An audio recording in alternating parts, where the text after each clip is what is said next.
But I want to get your thoughts on the continuing tensions with China. Of course, China has sought to intimidate Australia over the past couple of years economically, diplomatically and militarily. And the latest incident happened last Saturday night with a Chinese fighter jet dropping flares into the path of an Australian Navy helicopter in international waters. Those facts are not in dispute, but China tries to blame Australia.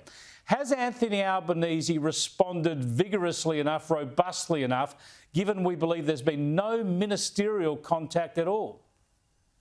Well, this comes on top of the mess that they made over the sonar attack on Australian sailors in the South China Sea. So the trouble is weakness is provocative. In a situation like this, it is essential that at the very least the Foreign Minister calls in the Chinese ambassador and remonstrates about this behaviour towards the helicopter. I mean, it's in international airspace.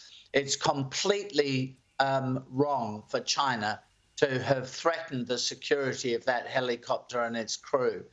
And this is a serious issue and is one that should be taken up by the government. I'm not sure about the Prime Minister, but certainly the Foreign Minister and the Defence Minister should be making very strident representations to the Chinese government. The trouble is if you let these things pass, as happened with the sonar incident, well, China just thinks Australia is a pussycat and can be pushed around.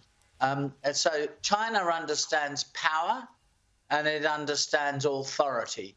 And Australia needs to exercise power and authority in relation to these incidents so they don't happen again. And make sure, by the way, I'm speaking to you from the United States, make sure that the Americans and others come in behind Australia in support of Australia on this issue, as those countries did in relation to the sanctions that the Chinese imposed on Australian exports. So just to be clear, in your view, as Australia's longest-serving Foreign Minister, what the Albanese government should be doing at the very least is calling in the Chinese ambassador, that is dragging him up to Parliament House and having a meeting with him directly with the Foreign Minister or the Defence Minister or both. That's a humiliation, if you like, a ritual addressing down of China through their ambassador.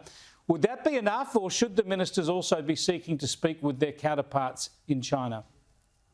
Well, I think it would make sense for Penny Wong to ring her counterpart in China because, after all, you know, she has established a modus operandi, you might say. I wouldn't necessarily say a very close relationship with him, but she should use her relationship with him to express Australia's disappointment and more than that, Australia's outrage about this dangerous behaviour by the People's Liberation Army. But days have passed and no representations have been made yet by the Australian government.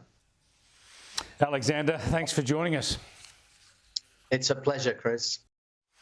Yeah, what would he know? He's only the country's longest-serving Foreign Minister. I think they need to do more.